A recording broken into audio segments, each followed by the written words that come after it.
ഈ ഒരു പ്രകടനത്തിന് വേണ്ടിയല്ലേ നമ്മൾ കാത്തിരുന്നത്? സഞ്ജുവിന്റെ ഈ ഒരു ഇന്നിങ്സിന് വേണ്ടി. കിഡിലൻ innings, പക്വതയാർന്ന innings, പഴുതുകളില്ലാത്ത innings.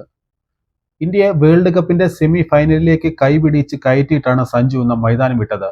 Do or die അവസ്ഥയിലാണ് ഇന്ത്യ ഇന്ന് കളിക്കാൻ ഇറങ്ങിയത്. അതായത് ഒരു ക്വാർട്ടർ ഫൈനലിലാണ് ഇന്ത്യ ഇന്ന് കളിക്കാൻ ഇറങ്ങിയത്. ഈ ഒരു മത്സരത്തിലാണ് തകർപ്പൻ ഇന്നിങ്സുമായി സഞ്ജു കളി പിടിച്ചത്. മത്സരത്തിൽ ആദ്യം ബാറ്റ് ചെയ്തത് വെസ്റ്റ് ഇൻഡീസ് ആണ്. 20 ഓവറിൽ 4 വിക്കറ്റ് നഷ്ടത്തിൽ 195 എന്ന വൻ സ്കോർ തന്നെയാണ് അവർ നേടിയത്. അവരുടെ ബാറ്റർമാരൊന്നും ഒരു വലിയ സ്കോർ നേടിയില്ലെങ്കിലും എല്ലാവരും ചേർന്ന് ചെറിയ ചെറിയ സ്കോറുകൾ നേടിയാണ് അവരെ ഈ ഒരു നേട്ടത്തിലേക്ക് എത്തിച്ചത്. Shai Hope 32, Roston Chase 40, Hetmyer 27, Rutherford 14, Rovman Powell 34, Jason Holder 37 എന്നിങ്ങനെയായിരുന്നു അവരുടെ ബാറ്റർമാരുടെ സ്കോറുകൾ.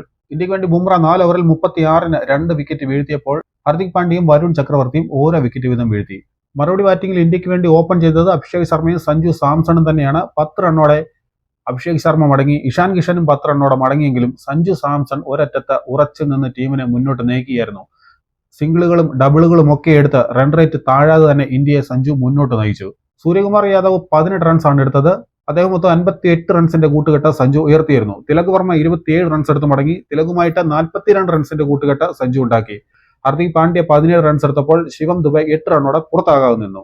4 സിക്സും 12 ഫോറും അടക്കം 50 പന്തിൽ 97 റൺസാണ് സഞ്ജു അടിച്ചെടുത്തത്.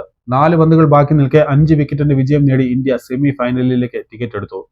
2020 വേൾഡ് കപ്പിൽ ഒരു ഇന്ത്യക്കാരൻ നേടുന്ന ഏറ്റവും ഉയർന്ന രണ്ടാമത്തെ സ്കോറും ഇന്ന് സഞ്ജുവിന്റെ പേരിലായി. കഴിഞ്ഞ 2 കളികളിലും മികച്ച തുടക്കം കിട്ടിയിട്ടും അതൊരു വലിയ സ്കോർ ആക്കാനാകാതെ പോയതിന്റെ ക്ഷീണമാണ് ഇന്ന് സഞ്ജു തീർത്തത്.